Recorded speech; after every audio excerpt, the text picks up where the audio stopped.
Good morning, good evening, good afternoon, wherever you are and wherever you're watching from. My name is Matt Pierce. Today, I want to talk about something that if you're in training and development, you probably have done if you've ever made a video. Maybe you haven't, and you're just really good off the cuff. But I want to talk about scripts.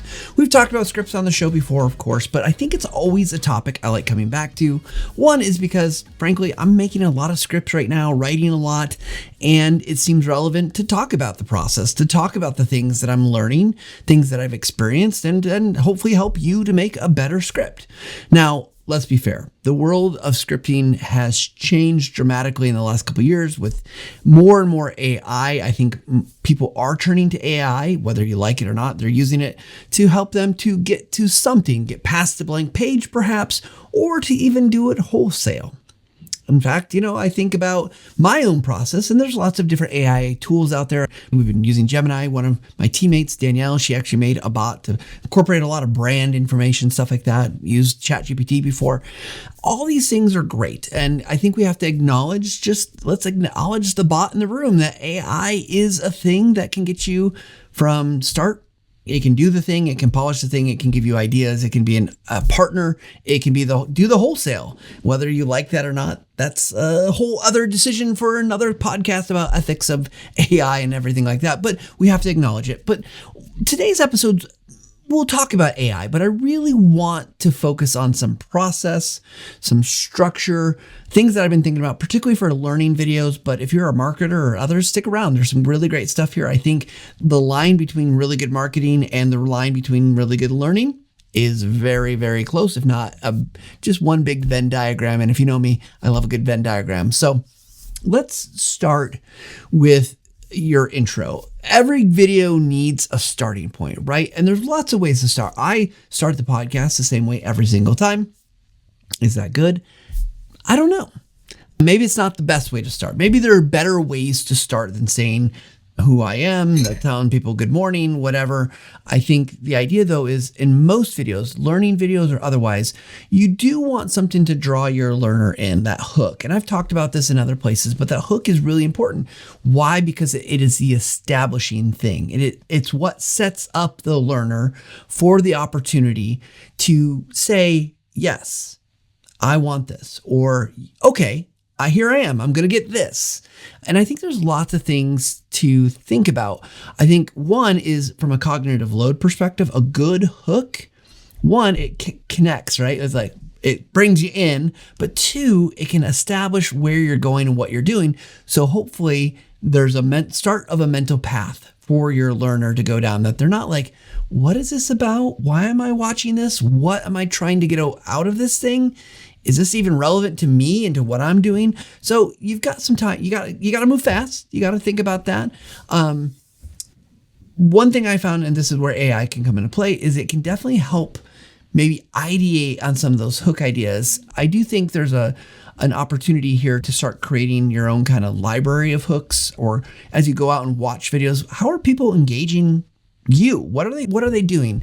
I talked to one of my colleagues today, and they talked about that they watch, as they're going through Instagram, they hear this one voice, and it's like, hey, and they know every single time they don't have to look. They just know that this person, is that the right hook? Probably not for a corporate brand, not for training, but I do think there are signals that you can give to someone that sets the tone. When my guests come on to the Visual Lounge podcast, one of the things that I often share with them in advance of hitting the record button is I have a specific process. One of the things that I do before I record is I have a little bit of music. It used to be when the show was live, it would play, and it became very Pavlovian. And I know when that plays, I'm in the zone. I'm on the Visual Lounge. I'm doing the podcast. This is what I need to be. This is who I need to be. This is what I'm about. And I think by establishing a series of the right types of introductions and hooks, particularly for an internal organization, I think you can do something very similar. Now, we're not trying to science experiment on our people, but the Pavlovian behavioral science is real. You can help people to say, like, this is the mindset I need to be in when this happens.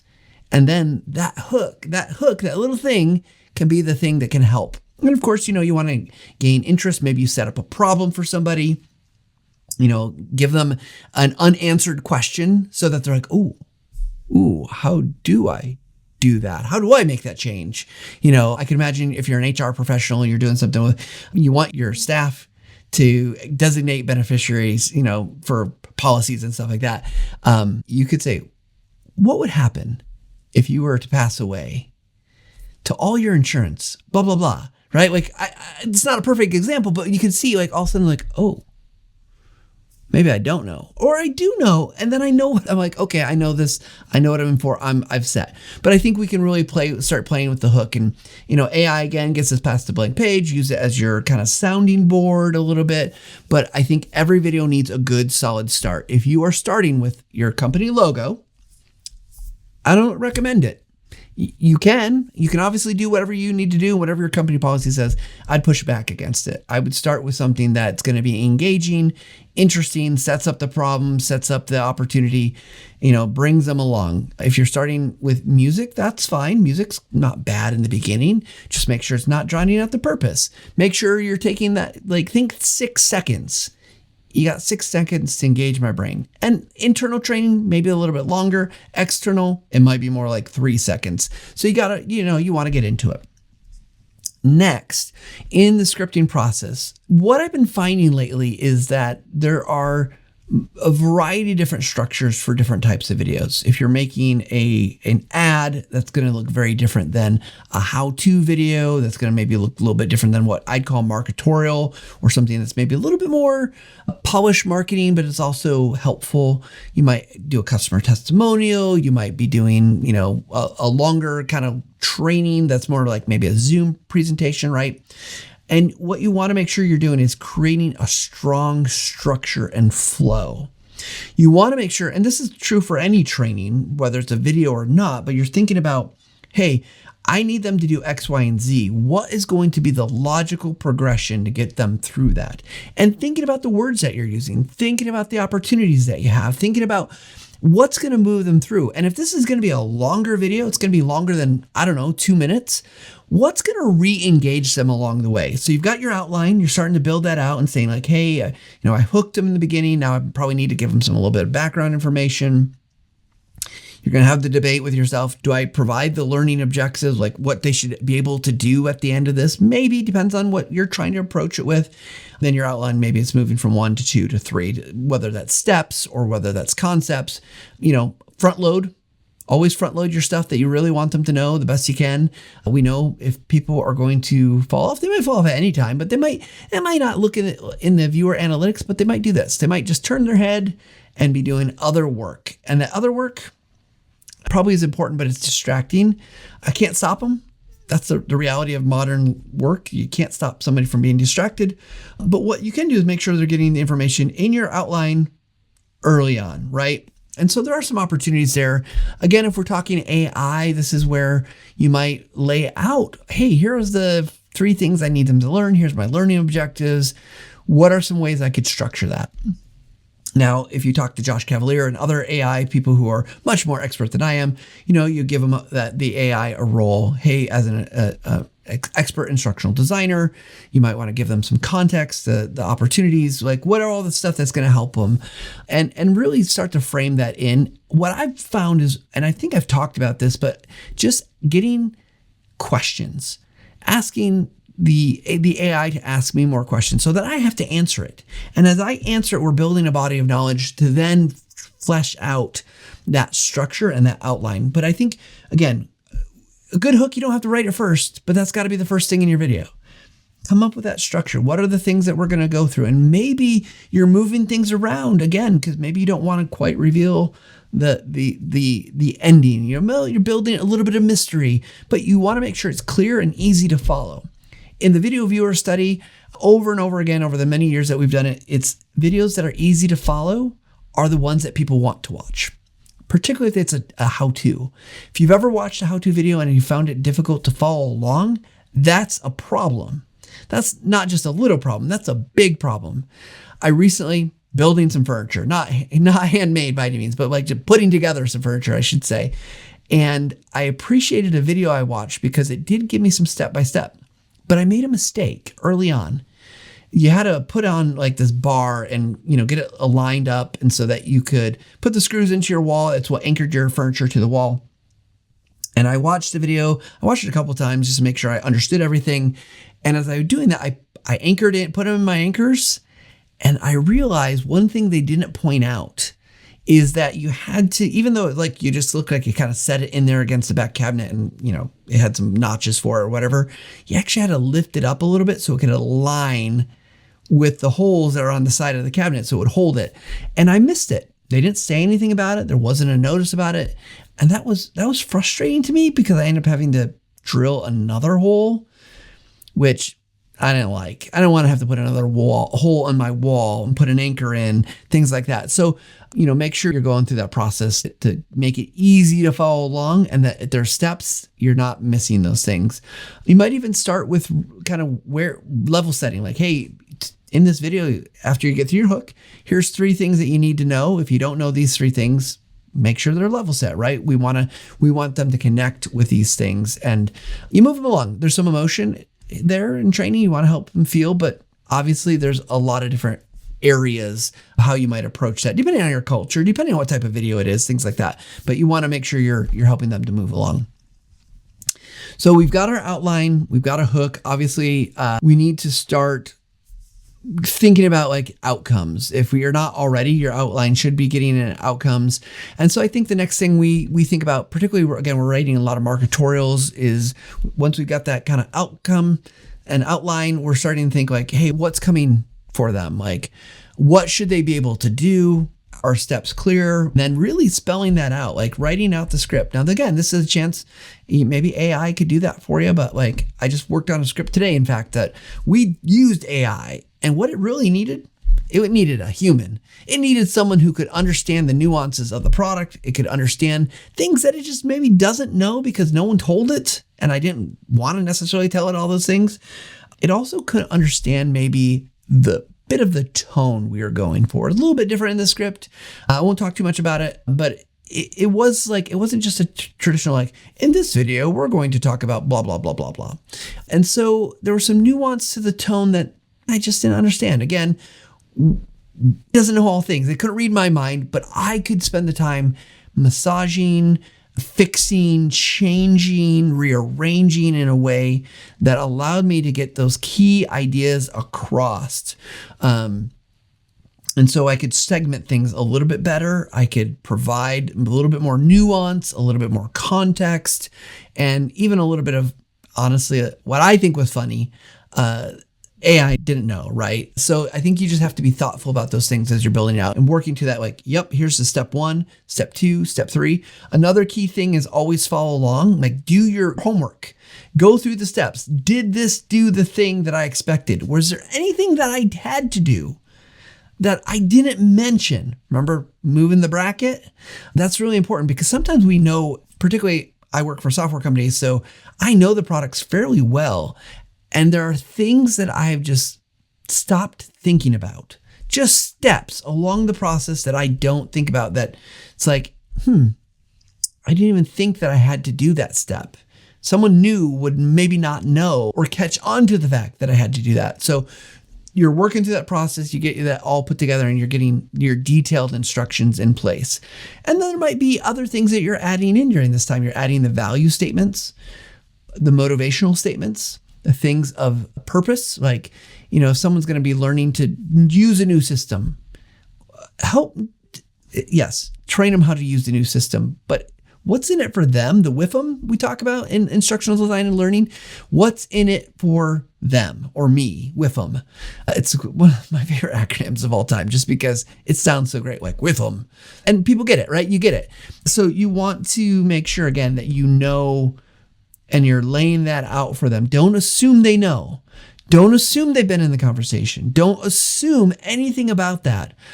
And you might find as you go through, as stakeholders review, there are things you probably can cut, but by leaving it in there, putting it in there, you're going to make these statements that are allowing your learner, the viewer, to come along and not just assume things about them, because they might not have than in the conversations. They might not be aware. Maybe you've told them 20 other places. You can reinforce the value there. You can reinforce like, hey, this is going to help with, value to you being smarter, faster, getting more done, or maybe value to the company. We can do this more effectively, cheaper, easier. We're going to save money. We're going to give bigger bonuses, whatever it is. Usually those are not that dramatic, but you want to make sure they know that, because that reinforces after the learning, like, hey, yeah, you really need to do this because here's the value you're going to get. And sometimes you might be saying, as a compliance training, I just have to tell you to do it. And we've talked about compliance training on the podcast. So you tell them, this is compliance training. You have to do it. Well, what's the penalty? Am I going to get fired? Am I going to get fined? Is the company going to get fined? I don't know that you have to go to those extremes, but help them to understand the real outcome, because there are real outcomes with this. Okay, moving on to our next thing. One thing to look for in your script as you're writing, particularly screen recording, screen software tutorials, right, is there's a principle by Richard Mayer that talks about using specific phrases for signaling. And you want to be really thoughtful about this, is making sure that the things that you're saying are aligning with what you're showing if you're talking about a process. So you might say something like, now look here. That's even a little bit too ambiguous. Like, look where? Using the mouse cursor, of course, you can guide in their direction. That's why one of the reasons I love Camtasia is because I can make that mouse cursor a little bit bigger and make it easier to follow along with. But you might be a little bit more specific. In the upper left corner, now there's a whole world of accessibility that you want to be careful about. So you want to be specific, like in the upper left corner, there's a button that says, click here, or whatever it might be. But you want to focus the learner, and you can, start moving that mouse cursor. And as it's moving, say in the upper left corner, click on the button, and that will give them a sense of where we're going. So as you're going through your script, you've started to flesh out that outline into actual words that are going to be said. You want to make sure those instructions are clear and included, because it is really easy to be ambiguous or just give context or directions without context. So for instance, you might say something like, click on the button. Well, if I'm in Microsoft Word, which one? Or go to the menu. Which menu? File, edit, what is it? And so just be really thoughtful. The other thing that Meyer talks about is a personalization principle. And I love the personalization principle. I think it's really important. It's the I, you, we versus, being more third person. Also making it conversational, like use contractions in your video. Now you might, again, have reasons why you've got to be stiff and formal. I can't think of them, but you might have them. And so what I would say is make sure that you're writing in such a way that it is personal. It feels like you as a coworker, as a friend, are maybe walking them through. We actually have this whole thing from a voice standpoint. Now, AI voices may make this redundant or not needed. I'm a fan of personal voices in a lot of videos. I think human connection is really important, which we'll talk about more. But I would say if you're struggling to get consistency in your voice, one thing you can do if you're doing a voiceover particular, it's a little weirder for video, but you can still make it work. You do the Hey Mom principle. And we've talked about this, I think, a long time ago, but it's like when you start a line, you say, hey Mom, I want to talk to you about how to click on the menu in the upper left-hand corner. Something like that. Or, hey Mom, drag this box across the screen into the drop zone. That hey mom just makes it feel a little bit friendly, gets you kind of a nice beat. It makes it feel a little bit more personal, warm and friendly. If you're against your mom, I'm sorry. I feel terrible about bringing up moms, but if most people have a decent relationship with your mom, even if they're complex and strained as they can be sometimes, saying like, hey mom, or even your best friend, hey Sarah, let me tell you about this, right? So whatever it might be, you can use that to connect and think about that. You don't have to write that in your script, but it's a great way to make it feel personal because you sound personal. You sound like you're connected to that person that you're trying to help. And that's a good way to write a script. Now, the other thing here I think is really important is you're looking to remove redundancy. You don't have to repeat things all the time. If it's on the screen for them to read, maybe you don't say it. You just give them time to read it. Or if you said it, don't put the text on the screen. Like we put too much text on too many screens. We got too much, especially for video. So just be really mindful of any redundancies that are not necessary. Now, again, if you're showing them to go up to click, I think it is a helpful guide to give them that instruction. Remember, all your audiences will be slightly different. All people are different people. So you want to think about like what's going to help them to be most successful, even if they might be more expert in their craft. Once you've got all that done, you're looking for just polish, making sure you're not getting into jargon. If there is jargon, you're defining the jargon, particularly if it's for an audience that you don't know if they'll know what that thing is. Like, what is an LP in marketing? What is a LOB? What is an API? What is whatever, right? You want to make sure you're defining those appropriately, giving people the benefit of the doubt that they might not know, and then ruthlessly cut everything you don't think you need. Be brutal. Cut it out if it's not needed, if it's not helpful. You might also, in this process, be starting to think visually because, hey, all video is visual, right? And be thinking about like, what am I going to show? And if you're getting to a point, you're writing your script, and you're like, what am I going to show? What's going to be on screen here? And you're not sure. That's a great time to pause and say, like, why do I need to say this? You might, and that might be a time for you, or if you're into the AI avatar thing, to be on the screen. That could be a point of personal connection. But ultimately, what you want to do is be brutal. Remove it if you don't think if it's not helping move it along. And sometimes you have to be brutal and ask other people to be brutal. I love working with our video producer, Katie, and now our new video producer, David, because we're building this rapport that we can just be brutal to each other's scripts. We're just like really questioning the word choices, questioning like, does that need to be there? Do we need that?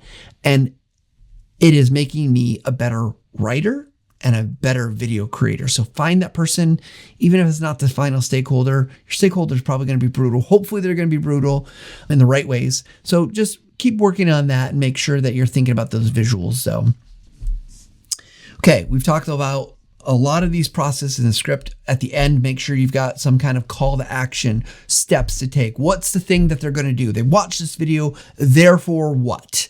There's a great person I love who is very wise and has said a lot of things, and he was giving a talk and he said, we have to ask the question, therefore what? And therefore what, right? What is it that you are to do? At the end of this podcast, I usually give a little call to action like, hey, try to do this to level up, right? At the end of your video, if it's a software tutorial, what's next? Do I need to go practice? Is there a specific task I should do? Is there something along the lines that's going to help me to improve? Particularly from a marketing standpoint, where marketers are really good. Call to action. Go look at the webpage, go buy this, try it, whatever it might be. Training, we need to develop a core functionality that we're thinking about what's next. I love Mike Taylor. He's been on the show. He talked about maybe we stop thinking about training as courses and more as campaigns, right? So if you got a video, is there an SOP they need to read through? Is there an assignment they need to do? Is there some on-the-job type thing that they need to get viewed at, right? Like, what is it that you would have them do? And make sure you're putting that in there. In through all this, whether you're using AI or not, find the way to be human, right? We talked in a previous episode not too long ago about the human framework from TechSmith. I'll link to that in the stuff below that you can check it out. But bring the humanity into your training and people will respond. They will listen. Now, look, we're imperfect. We make mistakes. Videos are hard. Don't let anybody fool you. Making a good training video can be hard because there's lots of nuances. We got lots of constraints on time and budget, opportunity. Our audiences are all different at all different levels with maybe different constraints for themselves. So like, this is hard, but I think having a little bit of human in there goes a long way. And I'm not saying don't use AI. I'm not saying don't have it help you write. I'm not saying don't use it as voices. I'm not saying don't use it as avatars. We've heard great things and results that come from using those as well. But I think in through all of that, there's a thread that we get to pull on that when it comes to learning, making sure that you're thinking about at the end of this, whether you're using AI or not, there's a human watching it. And as the human watches it, make sure that they are the focus of your success, that they are the ones who will be able to succeed because you have a training video. Because a training video that's successful, a marketing video that's successful, it's not about you. It's about them. So with that said, I hope this has been helpful insights into some scripting thoughts I've had lately. I hope you are using scripts. If you're not and you're good off the cuff, that's awesome. Write an outline, do what you got to do. But I think there's fundamental practice, and the only way to get better at writing scripts is writing more scripts. The only way to get better at writing better scripts is getting better feedback from those around you who are willing to help you understand and break it down. And you might say, no one around me is a video script writer. It's okay. Ask them, did they like it? Ask them what they would change. What was hard? What was easy? Were they able to follow along? There's lots of great questions you can prompt that will help them. And as you do that, I think you're going to find a lot more success, and you'll get faster at it, and you'll understand, even working with the AI, how to prompt it better to be able to get better outcomes. And in a future episode, we'll talk about using rubrics for your AI. I think there's got something I'm working on. Hopefully it pans out with rubrics. We'll see. But most of all, thank you for watching. Thank you for listening. Thank you for being part of the Visual Lounge community. So grateful for each and every one of you. I do want to note that we do have a new domain. It's visuallounge.net. So you can go there, or podcast.techsmith.com will work as well. So grateful for that opportunity to continue to grow the brand and share with you guys, hopefully, things that you find useful. With that said, I hope you're also taking time for yourself to level up every single day. Thanks, everybody.